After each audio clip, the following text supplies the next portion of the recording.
Buenos días, estamos haciendo este estudio bajo la forma de video acerca de un tema trascendental dentro de lo que es la doctrina cristiana, como lo es el de los espíritus inmundos o demonios, que normalmente Satanás envía para controlar y destruir a la Iglesia de Jesucristo. Particularmente en este estudio bajo la forma de video vamos a hablar de uno de esos demonios o espíritus inmundos, y es el espíritu inmundo de Nabucodonosor.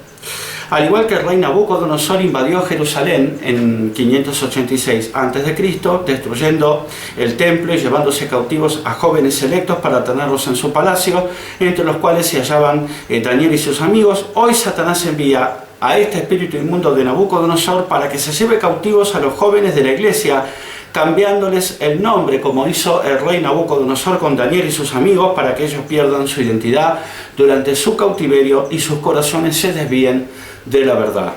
Este video va a aparecer publicado en mi blog, que es un blog cristiano, cuya dirección va a aparecer ahora al pie del video en el zócalo, y la dirección es escudriñandolabiblia.blogspot.com.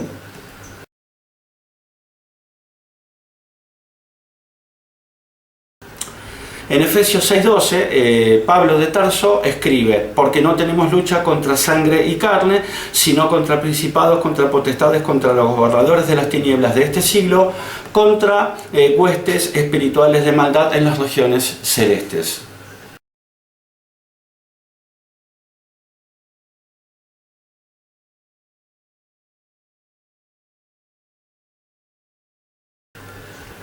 Lo que Pablo quiere decirnos en este pasaje de Efesios 6:12 que acabamos de leer es que nuestra lucha no es contra personas de carne y hueso, sino contra demonios, es decir, contra seres espirituales malignos que responden a Satanás, y que Pablo divide en 4 categorías: principados, potestades, gobernadores de las tinieblas de este siglo y huestes espirituales de maldad en las regiones celestes.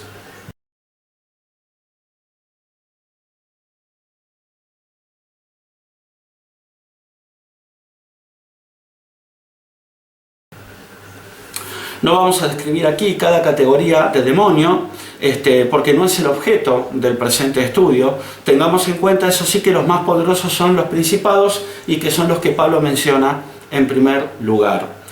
Pablo habla acerca de una lucha, y de que esa lucha no es contra carne y sangre, es decir, contra cosas físicas, sino contra seres espirituales malignos que responden a Satanás, y esto es lo que se conoce con el nombre de guerra espiritual. Y en esta guerra, Satanás usa su ejército de demonios para enviarlos básicamente contra 3 cosas: contra personas, tanto a nivel individual como a nivel grupal o familiar.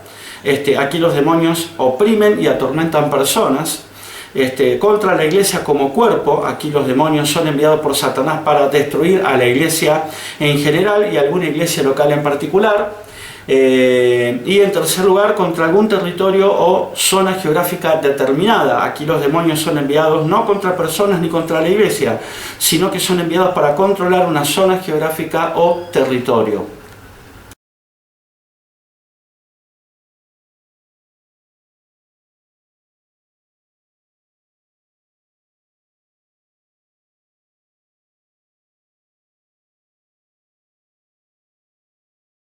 Ejemplos de demonios que Satanás envía contra cada nivel. Bueno, demonios enviados contra personas: tenemos alcoholismo, tabaquismo, adicción al juego, adicción a las drogas, en general todo tipo de adicción, lujuria, avaricia, etcétera, porque hay más.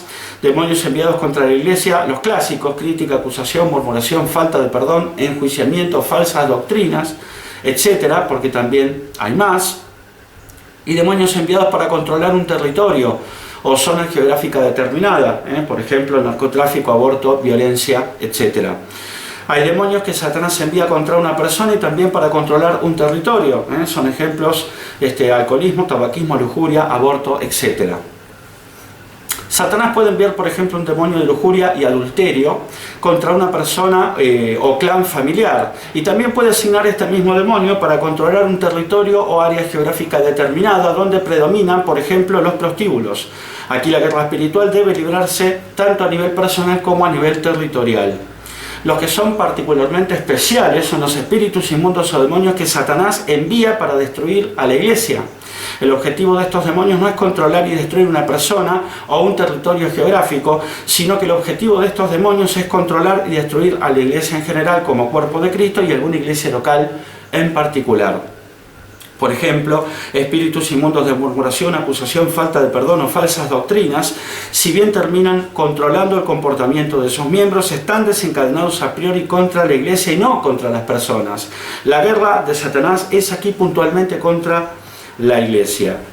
Los demonios o espíritus inmundos que normalmente Satanás envía para controlar y destruir finalmente la iglesia son espíritu inmundo de crítica y acusación, murmuración, falta de perdón, enjuiciamiento, los espíritus inmundos de Jezabel, Absalón, estupor y letargo, religiosidad, legalismo, confusión babilónica, error religioso, falsas doctrinas, el espíritu inmundo del fariseo, el espíritu inmundo de Grecia, el espíritu inmundo de Anticristo, el espíritu inmundo de Madián, el espíritu inmundo de avaricia, también llamado Mamón, y el espíritu inmundo de Nabucodonosor. De todos estos espíritus, el presente estudio se centrará en el último que mencionamos, que es el espíritu inmundo de Nabucodonosor.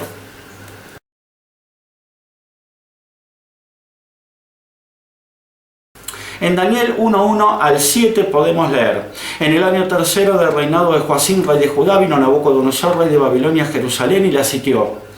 Y el Señor entregó en sus manos a Joacim, rey de Judá, y parte de los utensilios de la casa de Dios. Y los trajo a tierra de Sinar, a la casa de su Dios, y colocó los utensilios en la casa del tesoro de su Dios. Y dijo el rey a Aspenaz, jefe de sus eunucos, que trajese de los hijos de Israel, del linaje real de los príncipes, muchachos en quienes no hubiese tacha alguna, de buen parecer, enseñados en toda sabiduría, sabios en ciencia y de buen entendimiento, e idóneos para estar en el palacio del rey, y que les enseñase las letras y la lengua de los caldeos, y les señaló el rey ración para cada día de la provisión de la comida del rey, y del vino que él bebía, y que los criase 3 años para que al fin de ellos se presentasen delante del rey. Entre estos estaban Daniel, Ananías, Misael y Azarías, de los hijos de Judá. A estos el jefe de los eunucos puso nombres. Puso a Daniel Beltsasar, a Ananías Sadrac, a Misael Mesac y a Azarías Abednego.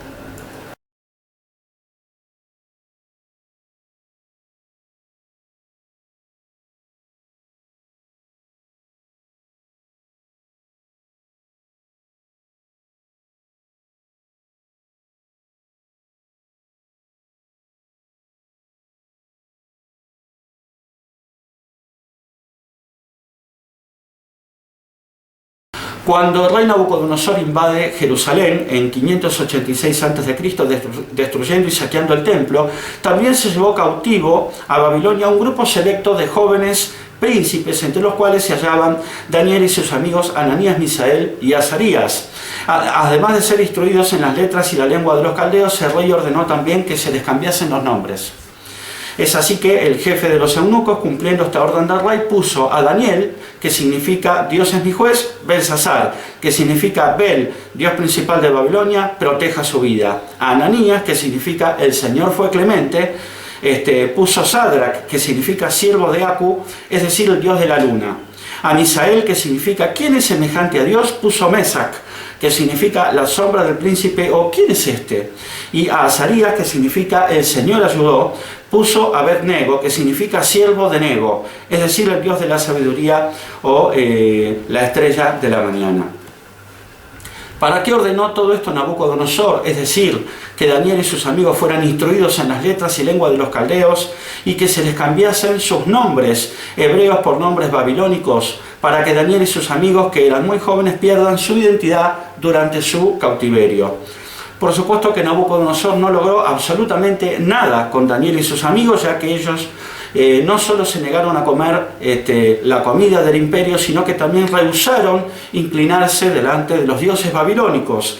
Lamentablemente no todos los jóvenes cristianos reaccionan como Daniel y sus amigos. Muchos se dejan seducir por las modas y por la corriente del mundo.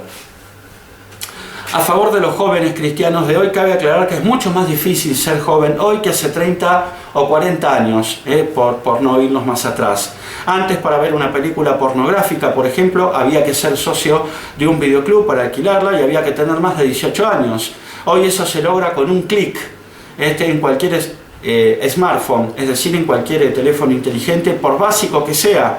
Antes, para tomar una cerveza había que adquirirla en un supermercado. Hoy, por lo menos aquí en la Argentina, te la venden en cualquier kiosco de barrio, y a cualquier hora y teniendo cualquier edad. Lo mismo ocurre con el tabaco. Antes, para conseguir droga, marihuana, cocaína, había que ir a determinados barrios, por lo general marginales, y había que ir con algún contacto.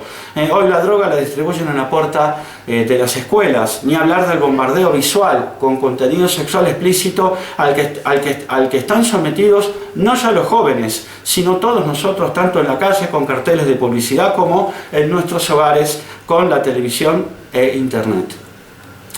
Y esto es lo que hace el espíritu de Nabucodonosor. Satanás lo envía contra una iglesia para que se lleve cautivos a sus jóvenes, para que sus nombres, que contienen referencias a Dios, sean cambiados por otros nombres que contienen referencias a los dioses e ídolos del mundo, y de esta manera pierdan su identidad durante su cautiverio. Una señal de que este espíritu se encuentra activo en una iglesia local es cuando dentro de la congregación se observan jóvenes que, proviniendo de familias cristianas y aún congregándose, tienen una manera de vivir y de comportarse que en absolutamente nada los diferencia de los jóvenes inconversos del mundo. Ellos están cautivos por este espíritu, el espíritu inmundo de Nabucodonosor, y han perdido su identidad en su cautiverio, por lo que sus corazones se han desviado de la verdad. El espíritu inmundo de Nabucodonosor ataca a los jóvenes de una congregación, sobre todo a los que tienen algún llamado importante de Dios, y en especial a aquellos que pertenecen a la familia sacerdotal, los que son conocidos como los hijos de los pastores.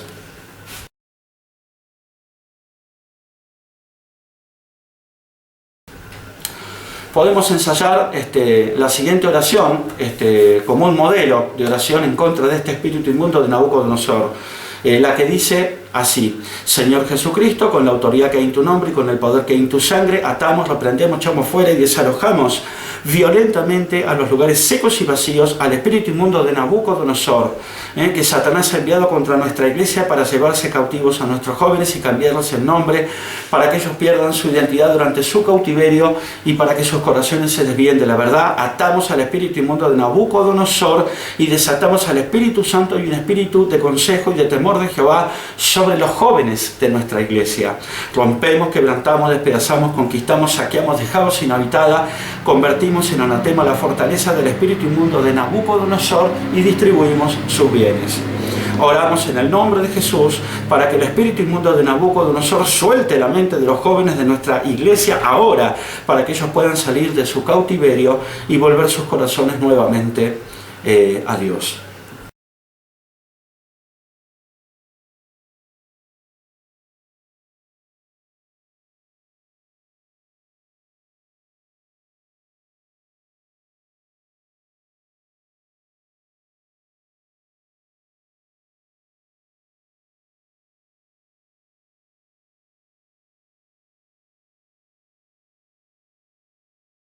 ¿Qué significa la expresión convertir en anatema que hemos utilizado en el modelo de oración propuesto? Significa ni más ni menos consagrar para Dios el lugar donde existía la fortaleza que hemos destruido, para que nada más contrario a Dios pueda ser levantado, construido, edificado y erigido por Satanás y sus demonios en ese lugar. Este principio, esta idea está basada en Josué 6:26, donde podemos leer: en aquel tiempo hizo Josué un juramento diciendo: maldito delante de Jehová el hombre que se levantara y reedificara esta ciudad de Jericó sobre su primogénito. Jericó era una fortaleza, ¿no? Sobre su primogénito eche los cimientos de ella y sobre su hijo menor asiente sus puertas.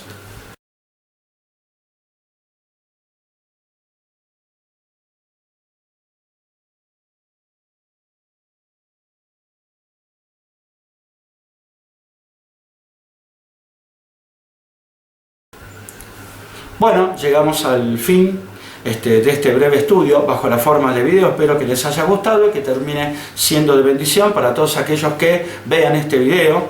Me despido, hasta el próximo estudio, seguramente también bajo la forma de video. Dios los bendiga, amén.